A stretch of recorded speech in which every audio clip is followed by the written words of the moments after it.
Buenas, ¿qué tal? Hola, hola, ¿cómo están? Bueno, aquí estoy dándoles la bienvenida a este nuevo vivo de 5 preguntas. Yo soy Sofía Tolosa Orquera, soy la productora del encuentro ECO 22 de Construir la Mirada y estamos anticipando a través de estas conversaciones con artistas, activistas, académicos, investigadores, eh, este cuarto encuentro, en verdad, de encuentro de colectivos, pero el primero en desarrollarse buscando narrativas visuales en clave de género, ¿no? Buscando apoyar proyectos que desarrollen temáticas de género en América Latina. Para quienes ya nos vienen acompañando en estas charlas, de nuevo, gracias por sumarse otra vez este lunes. Y recuerden que desde el feed de Beast pueden acceder a las grabaciones de estas charlas hermosas y necesarias que venimos compartiendo con Kekena Corbalán, con Lucas Fauno, con Mayra Gamarra, con Seba Calfuqueo la semana pasada. Y además también compartimos una conversación con Pietro Paolini acerca de su experiencia en el encuentro de colectivos. Para quienes estén considerando aplicar, les puede interesar esa conversación en particular. Hoy estamos felices de recibirles para este 5 preguntas a Verónica Gago, quien es militante feminista, investigadora, escritora y referenta de Ni Una Menos, y con quien vamos a estar hablando hoy acerca del alcance y de las transformaciones de los feminismos y también pensando la economía en una clave de género. Pero bueno, antes de empezar nuestra entrevista a Vero, la directora del encuentro de colectivos de este año, de ECO 22, para que nos cuente un poquito más acerca de la convocatoria y acerca de la conversación de hoy. Hola, Giselle. Hola, hola Sofi, ¿cómo estás? Sí, te estaba escuchando ahí, muy contentas de hoy poder compartir el 5 preguntas a este segmento que hemos pensado como, bueno, como una charla para escuchar y para hablar de temas que nos interesan y que esperamos que también sirvan de inspiración y reflexión para generar narrativas visuales en esta convocatoria que estamos haciendo de ECO, de construir la mirada en narrativas contemporáneas en clave de género, donde esperamos bueno, que estén pensando en aplicar, que ya lo estén haciendo, porque es una convocatoria a nivel latinoamericano que va a ser una experiencia muy enriquecedora.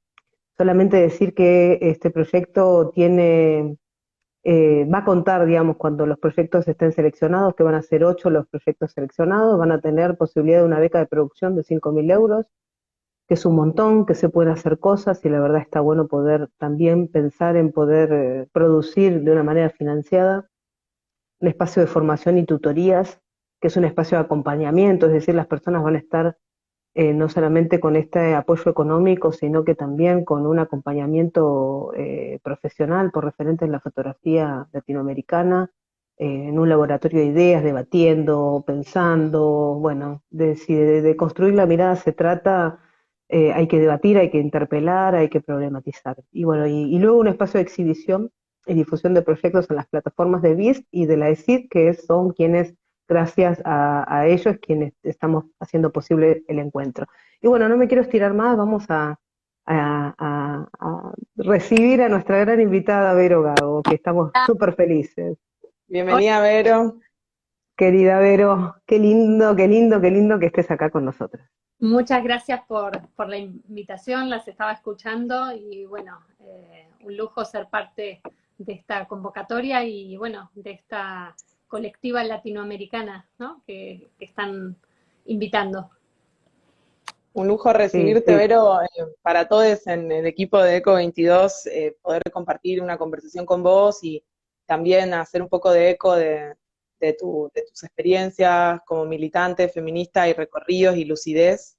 Es un gustazo y esperamos que también a las personas que nos están escuchando les pare algunas ideas sobre cómo encarar los proyectos y desde qué lugar pararse.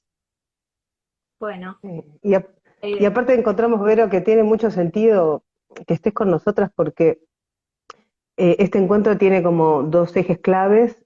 Primero son las narrativas visuales de manera colectiva, o sea, sacar del lugar individual desde donde pensamos, sino crearlo comunitariamente, con quienes están delante de la cámara, con quienes están al costado, como vos hiciste también maravilloso libro que tenemos aquí, La potencia feminista, que lo has hecho también al calor de la conversación.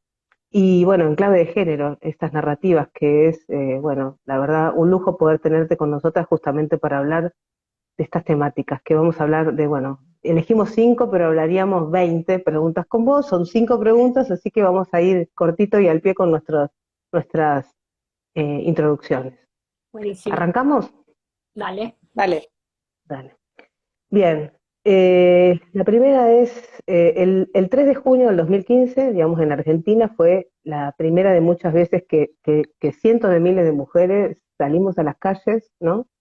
Hasta ese día muchas nunca antes quizás se habían manifestado de esa manera, eso fue como lo fuerte, poder encontrarse en esos encuentros donde las personas se unieron prácticamente sin ninguna brecha, ¿no? Y bajo el reclamo de vivas nos queremos, ¿no? Pedir por la vida, pedir por estar vivas, ¿no? Y esa fue una bisagra que amplificó el alcance de una revolución que se venía gestando desde hacía décadas, pero que esto, ¿no? Como se manifestó a partir de ese momento que fue tan importante. La pregunta sería, a partir de ese momento, ¿qué comenzaron a politizar masivamente los feminismos y cuál crees que fue el puntapié que hizo que se propague por toda Latinoamérica? Bueno, está buenísima la pregunta, muy, muy de fondo. Yo creo que una de las principales cuestiones que viene a politizar el feminismo, como ustedes decían, ¿no? Que ya lo venía haciendo de distintas maneras, que podríamos pensar en genealogías, ¿no? En distintas líneas históricas, pero que hay algo que de alguna manera aparece de manera masiva, que una de las primeras cosas me parece que son las violencias, ¿no? Yo creo que los feminismos, especialmente en este modo de estar en las calles, de ocupar espacios, de llevar las discusiones a los distintos territorios, de poner el cuerpo en primer lugar, ¿no? En la forma de protesta, pero también en la forma del debate, de la pregunta, lo que hacen es reinventan y problematizan narrativas sobre las violencias. Y eso creo que es un punto clave y especialmente importante para regiones como América Latina, ¿no? Como las nuestras, que, bueno, también hay todo un archivo sobre la cuestión, las narrativas, las formas de politización de las violencias. Creo que ahí intervienen los feminismos a decir, bueno, ¿qué contamos cuando hablamos de violencia? ¿Cómo las contamos? ¿Desde qué lugar de enunciación? Y de qué violencias estamos hablando, ¿no? Y ahí yo creo que empieza todo un trabajo muy arduo, ¿no? Y que sigue, que está permanentemente en debate, que tiene que ver, yo lo sintetizaría con algunas cuestiones. La primera pregunta es qué significa hablar y narrar de las violencias sin asumir la posición de víctima.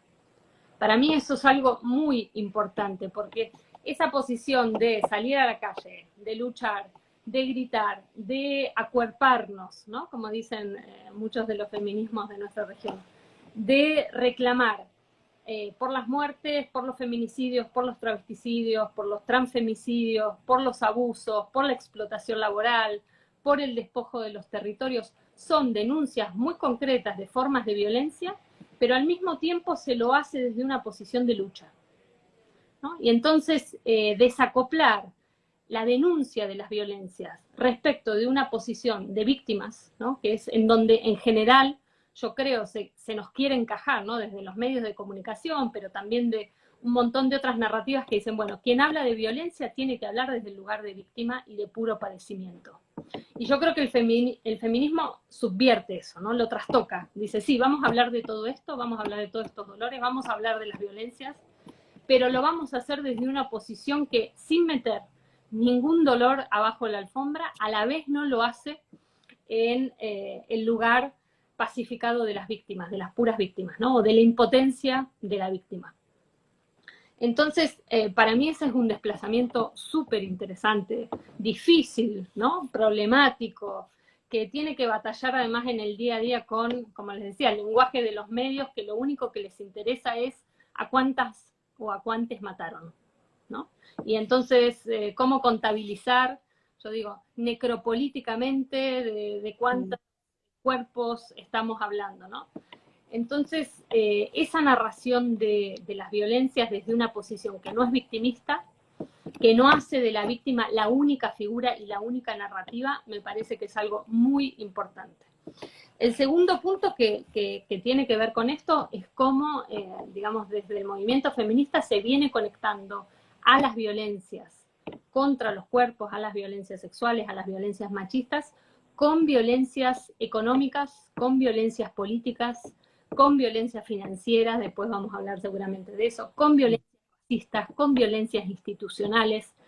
Es decir, lo que hace es sacar, digamos, de la frontera de lo que son las violencias domésticas o las violencias por razones de género y decir, bueno, pero esto tiene explicaciones estructurales, tiene conexiones de fondo con, bueno, qué significa acceder a la vivienda, qué significa la propiedad de la tierra, qué significan las condiciones laborales, qué significa la precariedad del sistema de salud, ¿no?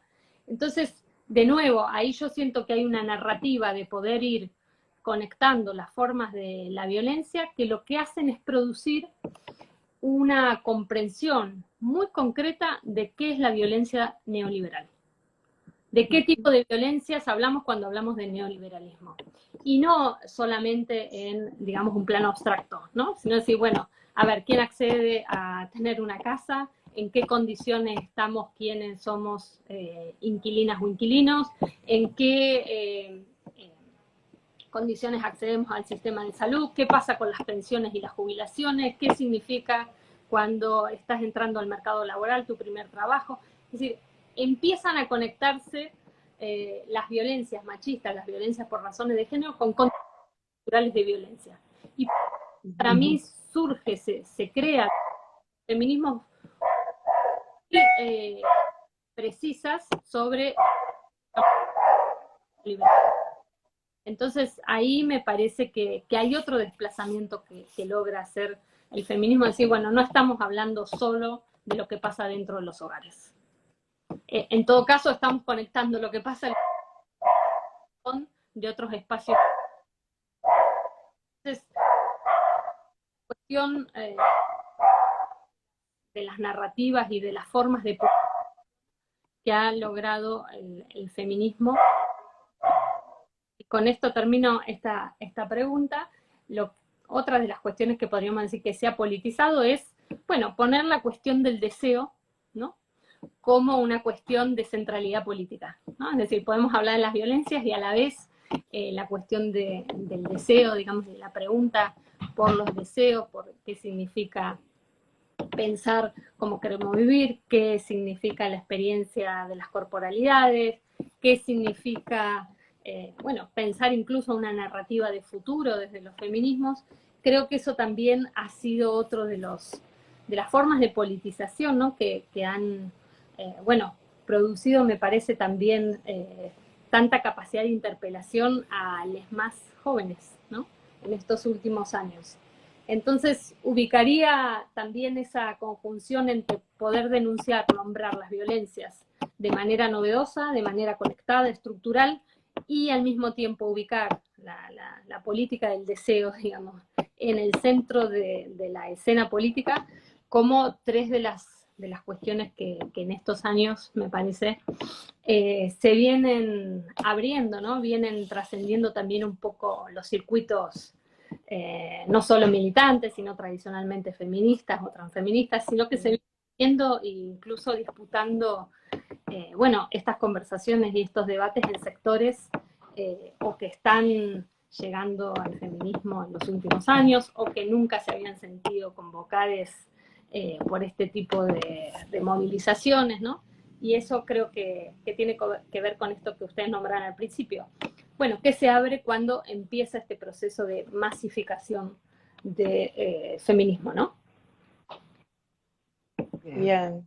Bueno, nos Clarísimo, alegra, Vero.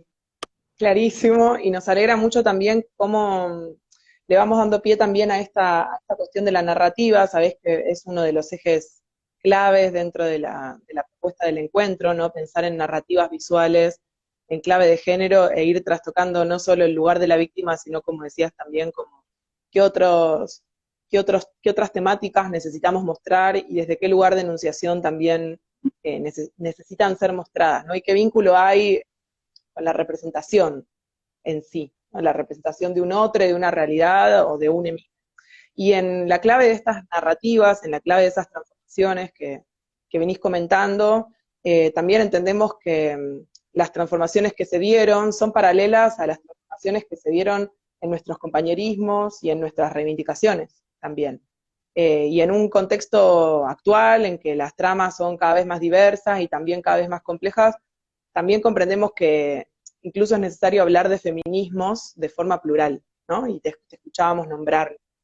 Así que queríamos preguntarte, como segunda pregunta, en la actualidad, ¿cómo crees vos que cambiaron las narrativas que comenzaron señalando las necesidades de las mujeres, al también empezar a problematizar las necesidades de identidades disidentes en esta lucha contra el patriarcado? Y también qué importancia tiene nuestra capacidad de colectivizar en este contexto. Sí, eso me parece que es clave y que es una cuestión que tiene que ver con, bueno, la capacidad que tiene este proceso político de ir autocuestionándose también, ¿no? Sus propias narrativas, permitiéndose divergencias dentro del propio movimiento. Digo, si recorremos en los nombres mismos, por ejemplo, para tomar algo así bien concreto, que ha tenido el paro, la huelga, vemos que en octubre del 2016 era paro nacional de mujeres, ¿no? Y después empieza en el 2017 paro internacional feminista. Bueno, lo mismo que hemos visto y que sigue en pleno debate sobre cómo cambia el encuentro nacional de mujeres a encuentro plurinacional de mujeres lesbianas, travestis, trans, no binarias. Me parece que no son cuestiones menores o sencillas, sino que da cuenta de, bueno, cuál es la composición del movimiento, ¿no? A quiénes aloja el movimiento, qué cuerpos, historias, trayectorias, genealogías, el movimiento se hace cargo, y sabemos que esos no son procesos fáciles, ¿no? Que no es una especie de inclusión sencilla o retórica o simplemente por amor a la diversidad, ¿no? Que esos nombres pueden ir cambiando, sino que expresan, bueno, recorridos, que expresan experiencias, que expresan historias que tienen luchas para hacerse lugar, ¿no? Para ser nombradas, para ser visibilizadas, para, bueno, también dar la disputa en términos del lenguaje de cómo, bueno, estos espacios son nombrados y cómo nos reconocemos y qué significa llevar también a la lengua, ¿no? Bueno, esta composición cada vez más heterogénea. Entonces, eso me parece que es bien interesante y sabemos que es un proceso abierto, además, ¿no? Sabemos que es un proceso lleno de querellas y de debates y, bueno, de cuestiones históricas de larga data. Pero a mí lo que me parece interesante o lo que me parece más desafiante es, bueno, ¿en qué espacio se dan estas discusiones? ¿No? Es decir, cómo construimos espacios para que estas discusiones sean lo más amplias posibles, ¿no? Si decimos que no es simplemente un cambio de nombre burocrático, ni formal, ni procedimental, bueno, la pregunta es cómo construimos espacios, ¿no? Donde estos debates alcancen a la mayor cantidad de compañeras, compañeros, compañeros posibles, ¿no? Doy otro ejemplo concreto. En las últimas asambleas para el último 8M, bueno, por primera vez se dijo, hablemos de desendeudadas, desendeudades y desendeudados, porque los compañeros trans que estaban en la asamblea dijeron, esto tiene que aparecer así, y bueno, se hizo un debate y se incorporó por primera vez en estos documentos, digamos, en estos últimos años, esa manera de nombrar. Y creo que es esto, es parte de un proceso que es denominación, pero que es político, que es experiencial y que requiere un tiempo, ¿no? Para, bueno, ir incluyendo, me parece, a la mayor cantidad de experiencias, de personas en este debate. Digo, siempre hay una tensión en cómo estas cosas son vistas como posibilidad de ruptura, como posibilidades de quiebre, como posibilidades, ¿no?, de separación, ¿no? Como si lo que siempre estuviese un poco en juego es una cierta imagen de la unidad homogénea. Pero creo que hay una inteligencia del movimiento para tratar de lidiar con estas cosas. Y ahí también está la riqueza, ¿no? En qué medida esta forma de inclusión cada vez más heterogénea y radical también nos permite pensar otras maneras de organización. Absolutamente. De organización y de poder llevar las reflexiones, ¿no? de este movimiento hacia otros lugares, ¿no? Que un poco que nos parecía en esta tercera pregunta, la idea es hablar de trabajo, las dinámicas, digamos, organizativas que se dieron en todos estos encuentros y los debates que fueron surgiendo en este movimiento que está desarrollado a lo largo de tu maravilloso libro La potencia feminista, y lo vuelvo a mostrar porque además ya está traducido como a 7 idiomas, es una locura ya lo que se generó con este libro. Y en este libro surge la huelga como un concepto que nos permite, esto que vos mencionabas anteriormente, ¿no? Unir todas las violencias machistas, económicas, políticas, institucionales, y entender la relación del concepto de huelga y en particular la de la cuestión laboral. Y retomamos algunos interrogantes de tus escritos para preguntarte en esta pregunta en relación al trabajo, ¿qué es lo que, qué, a qué le llamamos trabajo? ¿Cuál es el valor de lo que producimos? ¿Y de qué manera las violencias machistas se relacionan con la precarización generalizada de las mujeres y de las disidencias en el ámbito laboral? Bueno, a mí la cuestión del paro y de la huelga me interesa muchísimo porque, bueno, ha sido y sigue siendo, ¿no? Un ejercicio justamente colectivo por pensar a qué le llamamos trabajo y quiénes son reconocidas, reconocidos y reconocidas como trabajadores y quiénes no, ¿no? Y mostrar que esa definición y esas formas de reconocimiento son estrictamente políticas. Y que quien cobra por hacer lo que hace, por trabajar, por producir valor, también es una definición política.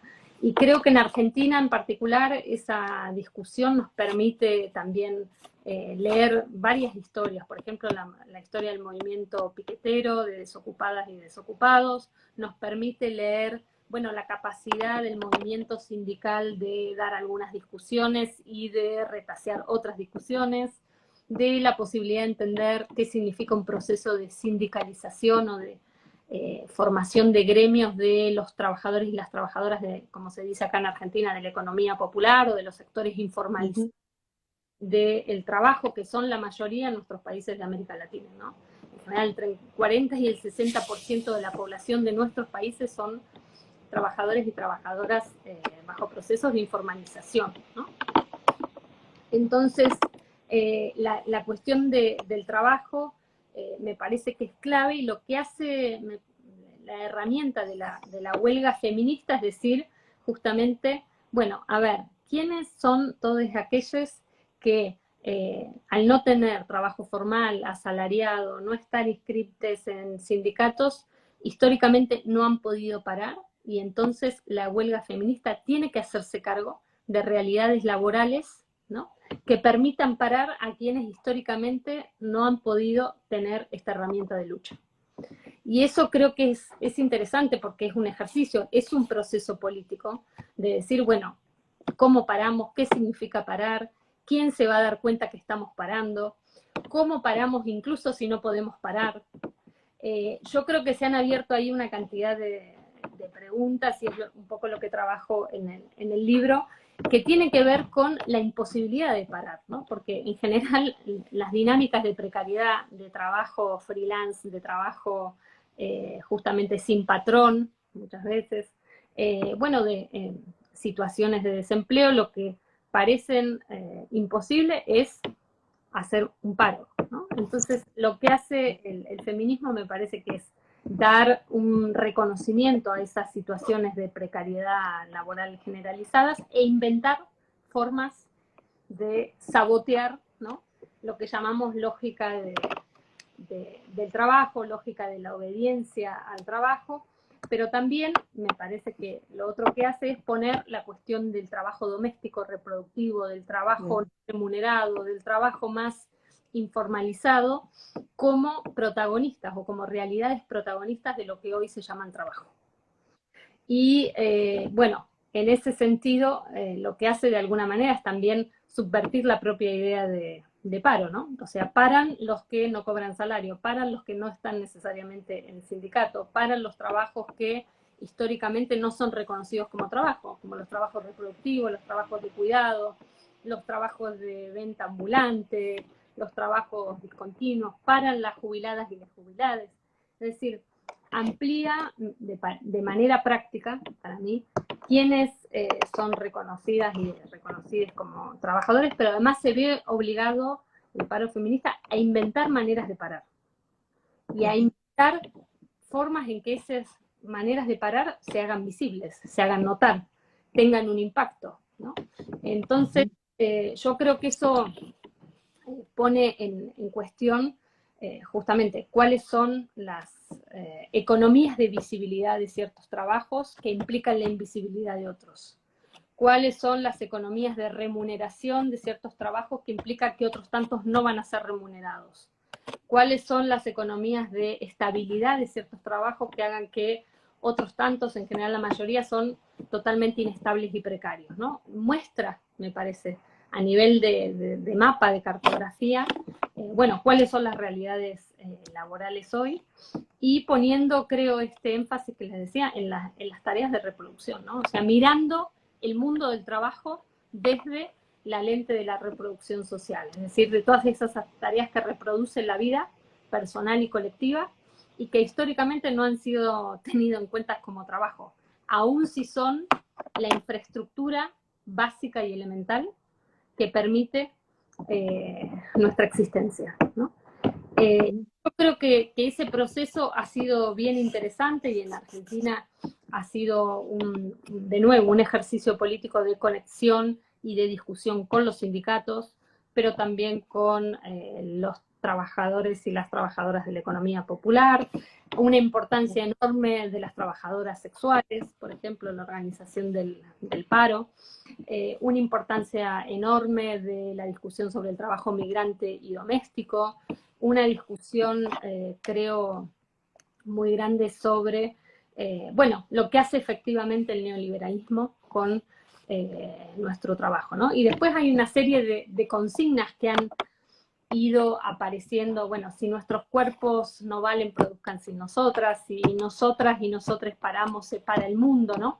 Son consignas para hablar de narrativas que para mí sintetizan mucho de esta inteligencia colectiva que va dando el proceso político y que de alguna manera van tejiendo un texto de qué es lo que estamos haciendo, ¿no? Y cómo en eso que estamos haciendo hay lecturas que tienen que ver con, bueno, qué es el trabajo hoy, cuáles son los cuerpos del trabajo visibles y los invisibles, y bueno, la cuestión de la huelga me parece que es fundamental y que acabamos de pasar en este marzo por el 7º paro internacional, ¿no? Y eso a mí me parece que es otra de las cosas a destacar, cómo ese proceso va, ¿no?, creciendo, amplificándose, sosteniéndose después de 2 años de pandemia, tiene un carácter fuertemente transnacional, ¿no?, de capacidad de conexión con distintas geografías, lo cual le agrega también me parece una dimensión importantísima que tiene que ver con esto que hablábamos de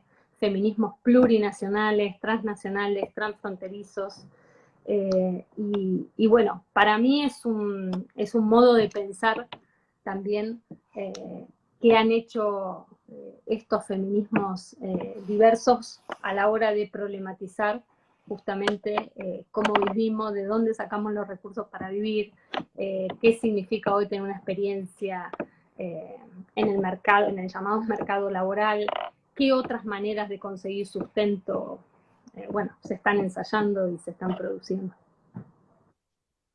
Sí, sí, totalmente. Te escucho y me pasa algo por el cuerpo porque recuerdo todavía la sensación de la primera vez que escuché, si no me equivoco, en el encuentro en ese momento de mujeres, todavía en Rosario, cuando escuché que alguien con un megáfono anunciando que se venía el primer paro, Sí. y escuchar cómo las compañeras empezaban a mencionarse, a enunciarse, ¿no? Como cuidadoras, como la crianza, y esta frase como empezó a resonar y a tomar fuerza de si nosotras paramos se para el mundo, ¿no?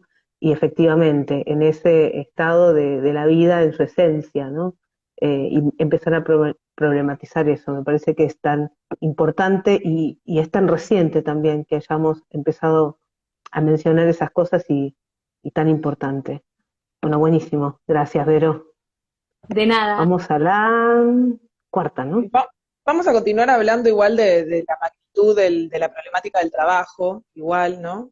De poder cobrar esa magnitud, de poder entenderla, y un poco haciendo eco del vivas, vives, vivos, libres y desendeudadas, desendeudades y desendeudados que nos queremos, de ese llamado que al hacer eco también nos hace posible dimensionar el alcance de las políticas macroeconómicas, ¿no? Del día a día de nuestras vidas, de vidas marcadas por la desigualdad estructural de este sistema, especialmente cruel en el neoliberalismo, en el que el trabajo productivo, tanto como el trabajo reproductivo de mujeres y disidencias, es desvalorizado, es precarizado, es invisibilizado, ¿no?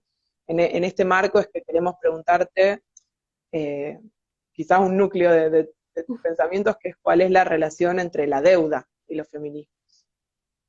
Bueno, a mí ese es otro de las cuestiones que me fascina mucho, ¿no? De qué ha pasado especialmente en Argentina, aunque no solo en Argentina, pero para empezar hablando aquí de cómo la cuestión del endeudamiento, es decir, de la deuda que tomamos para vivir, ¿no? Decimos nosotras. La deuda que financiamos con nuestras tarjetas de crédito, la manera en que pedimos prestado a familia, a vecines para llegar a fin de mes, cómo la lógica del endeudamiento como lógica cotidiana expresa muchísimas cosas. Una fundamental es que, bueno, ya los ingresos que tengamos no van a ser suficientes para nuestra reproducción social. Entonces la deuda se convierte en algo obligatorio, ¿no? Y ese es un cambio cualitativo, ¿no? Porque antes una se endeudaba para algún gasto extraordinario, o para afrontar una situación de emergencia, o hacer un viaje, o no sé, pagar algo fuera de lo común. Pero ¿qué pasa cuando la deuda pasa a ser un elemento de la vida cotidiana, ¿no? Y especialmente en los últimos años, como decimos, para comprar comida, ¿no? Para comprar medicamentos o para pagar el alquiler. Es decir, bien las cosas básicas que garantizan nuestra existencia en el día a día. Entonces, ahí lo que vemos es que la deuda, digamos, penetra esto en cómo organizamos nuestra vida y se convierte en un elemento de disciplinamiento, porque la deuda es lo que me obliga, digamos, a trabajar en condiciones cada vez más precarias porque yo tengo esa obligación de pago de acá en adelante, ¿no? Y por tantos meses. Y porque, bueno, sin deuda es difícil que pueda sostenerme. Entonces, analizando esas cuestiones y analizando especialmente por qué, sobre todo las más endeudadas, son las mujeres y especialmente las que tienen a su cargo un hogar, ¿no? Es decir, lo que ahora se conoce y se hizo más famoso como hogares monomarentales, ¿no? Y en general son esos hogares quienes tienen personas a cargo. Es decir, lo que empezamos a ver era, bueno, ¿qué significa que la deuda gestiona vida cotidiana? ¿Quiénes son las más endeudadas y endeudades? Y qué expresa en términos de precariedad y de violencia neoliberal esto que nosotras decimos, la deuda es una forma de violencia financiera, ¿no? Porque te ves obligada a, bueno, financiar lo básico a tasas de interés muchas veces altísimas, ¿no? Bueno, con maneras de chantaje de esas financieras o de esos prestamistas que muchas veces ejercen violencia a la hora de reclamar el pago de las cuotas, etcétera. Y me parece que lo que ha pasado en los últimos años es que, bueno, distintas experiencias desde el feminismo han puesto a la cuestión financiera, a la cuestión especialmente de la deuda de los hogares, pero también la conexión entre deuda de los hogares y deuda externa o deuda pública, como un tema de discusión feminista, ¿no? Es decir, sacando la cuestión de las finanzas y de la deuda como si se tratara solo de un tema de expertos, de economistas, ¿no?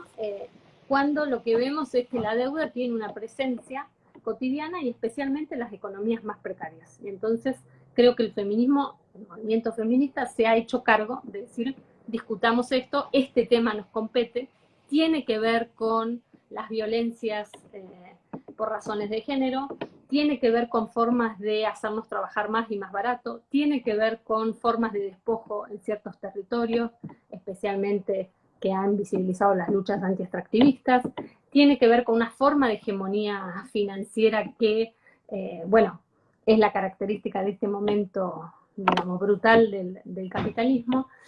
Y bueno, ha habido, yo creo, una inteligencia para convertir eso en consignas de movilización, ¿no? Vivas, libres y desendeudadas nos queremos, la deuda es con nosotras y con nosotres. Bueno, son consignas de calle, ¿no? Es decir, llevar un tema tan abstracto y tan lejano como las finanzas a una consigna o a una bandera en una marcha en la calle, me parece que es expresión de mucha creatividad política, ¿no?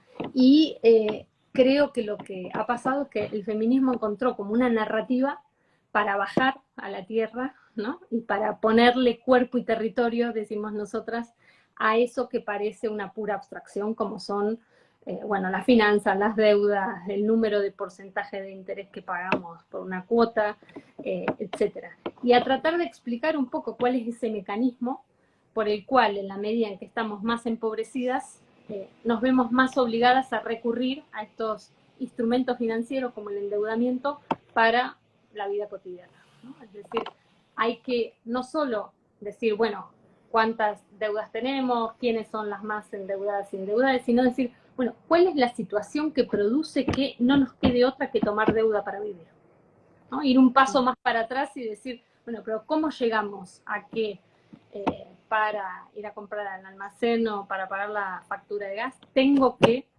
hacerlo en cuota, tengo que refinanciar, tengo que terminar pagando el triple de lo que era originariamente? Es decir, tratar de pensar qué es todo lo que tiene que pasar para que la deuda aparezca finalmente como una especie de solución o salvataje, ¿no? Porque de última me endeudo para, bueno, sortear una situación de emergencia, para zafar de una urgencia que me tiene en vilo, ¿no? O preocupada.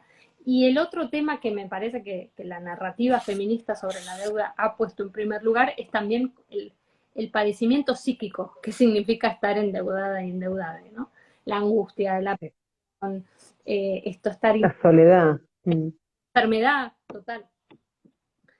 La angustia de estar pensando, bueno, ¿qué trabajo me invento o qué más puedo hacer para pagar eso que tengo que pagar?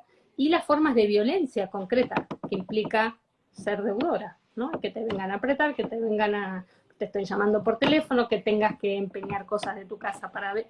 Hay miles, ¿no? De maneras que esa violencia aparece y se expresa de manera cotidiana, ¿no? Y bueno, creo que estos últimos paros se han hecho cargo, digamos, de la consigna sobre la deuda y bueno, hoy en la situación crítica que estamos en Argentina, donde tenemos la deuda externa más grande de la historia, que acaba de ser refinanciada y relegitimada y que implica un cogobierno con el Fondo Monetario Internacional, bueno, esta cuestión sigue teniendo y cada vez más plena vigencia y urgencia, ¿no? Porque también estar endeudadas y, bueno, tener que hacer cada vez más cosas para pagar esa deuda implica que tenemos menos tiempo para hacer otras cosas, menos tiempo para organizarnos, menos tiempo para, bueno, menos plata para ir a algún que otro lado, menos disponibilidad en general, ¿no? de tiempo y de recursos y de energía para hacer otras cosas, ¿no? Entonces, es un dispositivo de captura, es un dispositivo de gobierno, la deuda. No solo de eso que tenemos que pagar mes a mes o semana a semana o día a día, sino también de nuestra energía, de nuestra salud mental y de nuestra capacidad de hacer cosas y de liberarnos tiempo. Exactamente. De la propia libertad.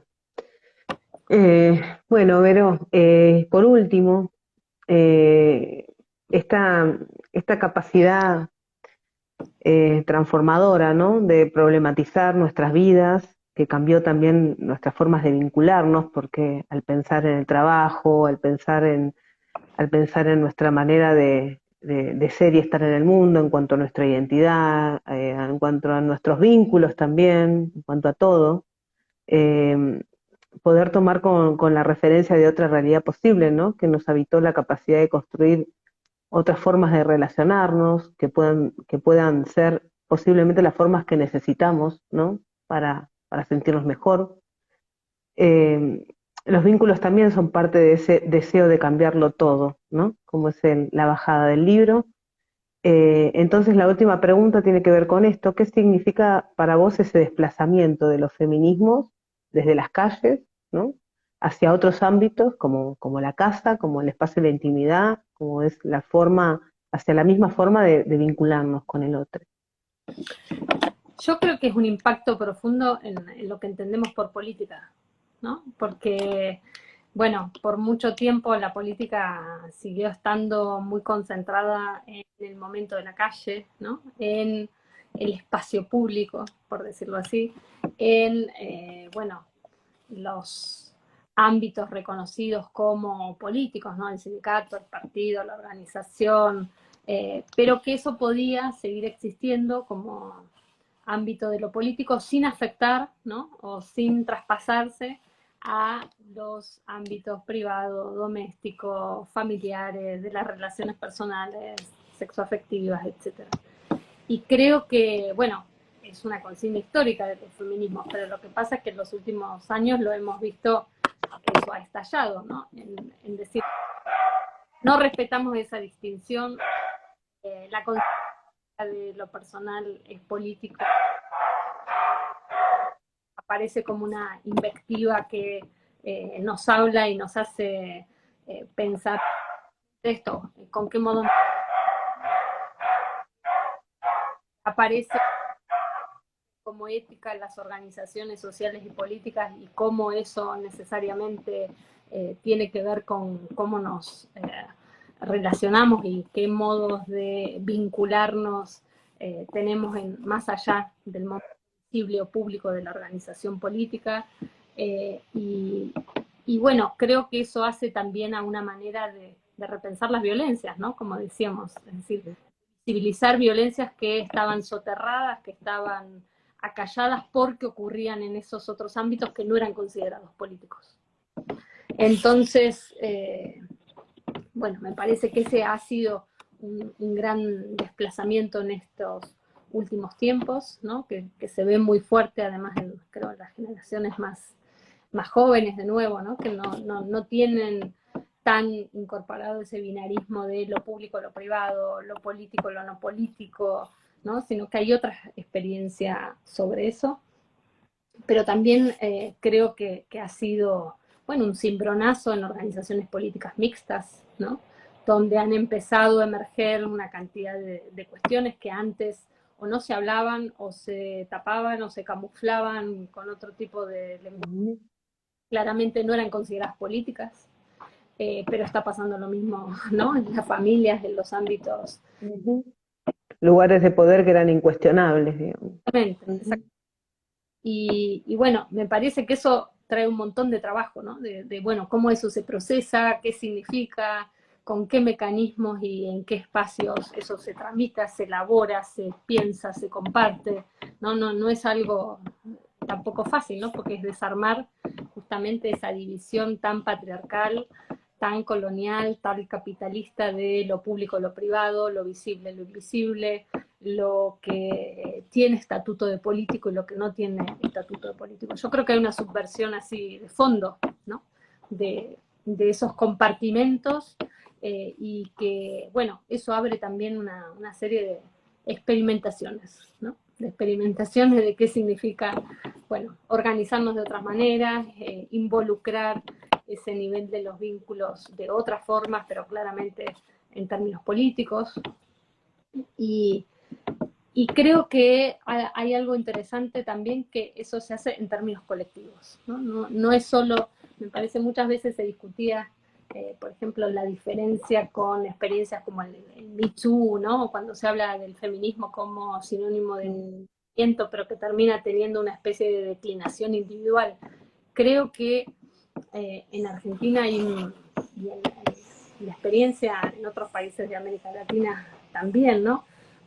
Bueno, la pregunta permanentemente es por lo colectivo y cómo esas experiencias colectivas en términos personales nos afectan, nos modifican, nos desafían, pero nunca me parece que el punto de partida es solo individual, ¿no? Ni tampoco el punto de llegada es un empoderamiento solo en términos individuales, ni las narrativas, incluso las denuncias de las violencias, cuando tienen también nombre propio, están siempre sostenidas en términos colectivos, ¿no? Por tramas afectivas que permiten incluso una enunciación cuando es a nombre propio. Me parece que ahí hay algo muy fuerte, ¿no? De cambio de estructura se viene provocando y bueno, que sigue abierto porque justamente, como ustedes decían, ese desplazamiento, ¿no? Así es, un trabajo profundo. Sí. Y de todos los días. Bueno, Vero, esta fue la última pregunta, increíble, ¿no? Nos quedaríamos un ratazo más, pero queremos agradecerte por tu tiempo, por este segmento que es justamente tratar de sintetizar en 5 preguntas, abrir un abanico de temas, quedarnos pensando, quedarnos resonando con algunas ideas que se pueden disparar y nunca sabemos cuál de ellas es la que nos tocó, ¿no? Una fibra y que nos dice es por acá, que hay que seguir pensando. Pero bueno, hemos tocado una variedad de temas súper interesantes y bueno, con las que agradecemos además que las profundices porque el trabajo que haces, que venís haciendo, sobre todo, bueno, que venís haciendo hace un montón, hace como más de 20 años que que sos una militante activa, comprometida con el territorio, con las luchas, pero que en estos últimos años fuiste una persona muy importante que habilitó la palabra y habilitó el encuentro, abrió la puerta para, bueno, estuviste ahí junto con muchas compañeras y compañeros generando espacios que son muy importantes. Y bueno, queremos agradecerte y esperamos haber traído algo de eso que hemos vivido tantas veces aquí en Argentina a la virtualidad y para que se viva con todas las personas que van a participar o que nos van a escuchar desde el continente. Así que bueno, gracias, Vero. Muchísimas gracias a las dos por esta invitación y bueno, nos seguiremos encontrando, virtual y presencial. Claro que sí, claro que sí. Siempre. Muchas gracias, Vero. Y avisarle al resto de las personas que por ahí vimos que se fueron uniendo más tarde, que van a poder ver el comienzo de la conversación también, para escuchar un poco ahí cómo Vero nos ayudó a entretejer lo colectivo, lo político, lo vincular, lo afectivo. Así que, de nuevo, muchas gracias. Y bueno, nos estaremos encontrando pronto. Abrazo grande. Ya. Nos vemos. Chao, Vero. Gracias. Gracias.